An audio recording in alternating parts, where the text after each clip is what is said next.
I went to the boat and I found it covered in green. In fact, it's the worst green I've ever seen on a boat. And then this guy turned up with his boat and decided to add it to the queue. My pressure washer, who's actually the son of Titan, did a great job of getting the green off both the boats. And then we went to get some food and had some more food, made a podcast. Went to a windmill that was closed, missed out on tea and cakes, and then tried to polish Friday night and get it looking like a boat once again.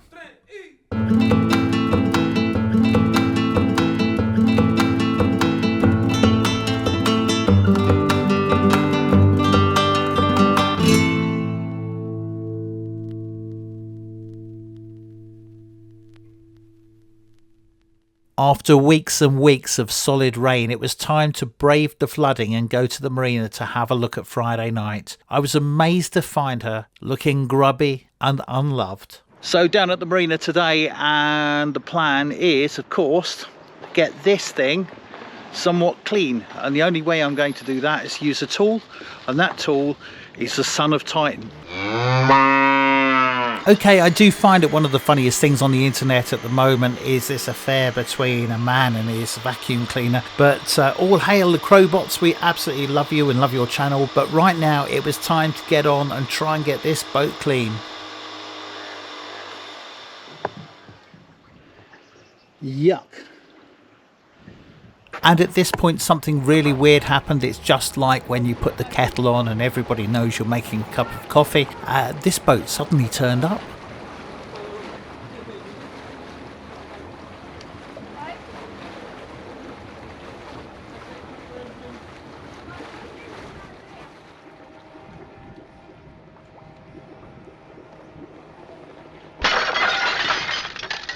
Typically, the Imperial Starfleet cruiser Wagatoria arrived safely on the mooring. It was just the wrong mooring, so we had to move the boat over to the right mooring, and now instead of one boat to pressure wash, I now had two.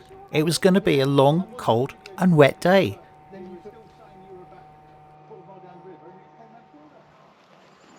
Look, Bob, what on earth are these idiots doing?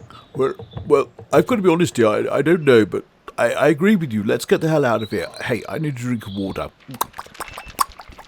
That's much better. Let's go. What? Oh, what a difference a power wash makes. Oh.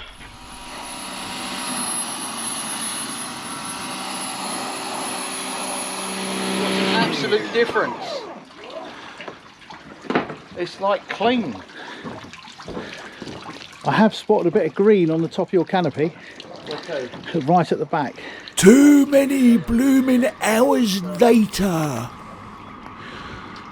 A very much cleaner Nauti Rascal. With both the boats washed, it started raining, absolutely pouring down. Cats and dogs, fish, swans, everything really. And we decided it was time to go and get some lunch. We went to a place that I hadn't visited in many years, which is a bridge in Acle. As we sat there in the warmth, lunch went on just a little bit longer than planned, and we drifted into a pudding as well. I opted for a sensible meal of a small burger and a cup of chips. Others had a special fish pie and a brunch, whilst Richard decided he was going for the whole dinosaur. With still a tiny bit of space left after dinner, I decided I could fit in a Bakewell tart and a thimbleful of custard. Meanwhile, Lisa decided the Bakewell tart was a good option with a dollop of cream or something there, whilst Richard decided it was going to be the full-on banana split, complete with cream and everything else on top, and we still had some room for cake later. Well, so we thought.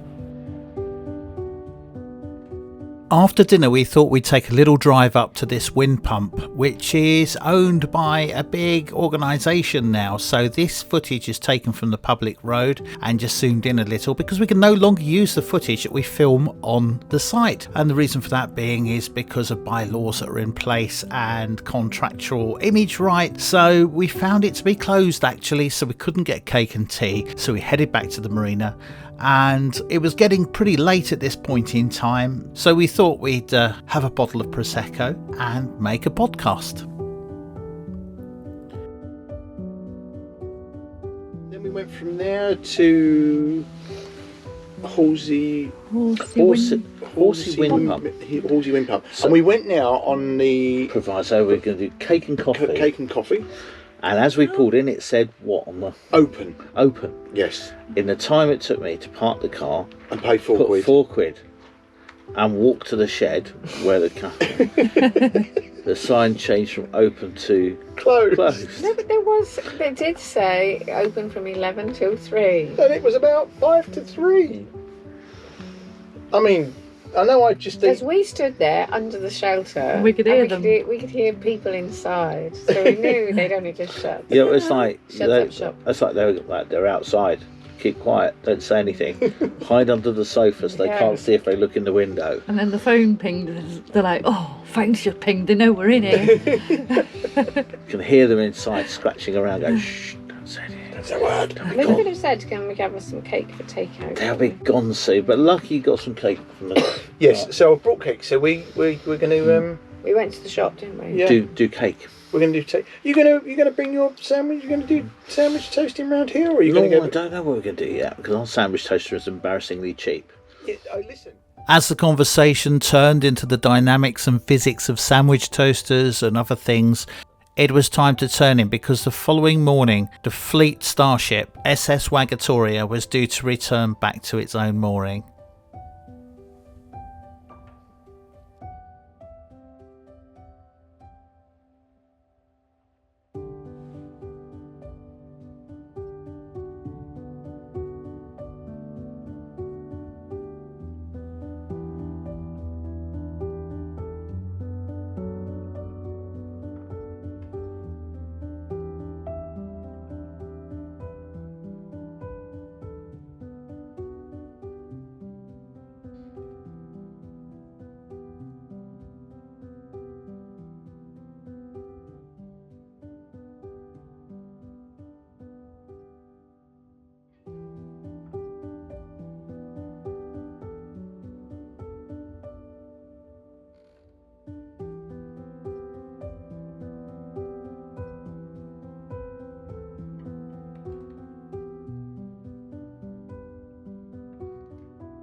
It's always lovely to see Lisa and Richard, and I really hope that they manage to find some more time this year to make the journey from Cornwall up to Norfolk to enjoy Nauti Rascal just a little bit more.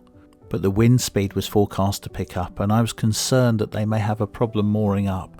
Their mooring is a particularly tight little mooring between two other boats, and there was a possibility that there was no one going to be there to catch their ropes for them and help them back into the mooring. So I decided to have a drive down to Loddon and managed to capture this remarkable footage of them arriving back down the River Chet.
In the next episode, I continue cleaning Friday night, start polishing the boat, I test out a brand new cheap and cheerful Chinese imported polishing machine, and start fixing one or two of the things that I really have put off getting around to. See you soon. Don't forget to like and subscribe, and we'll see you really, really soon.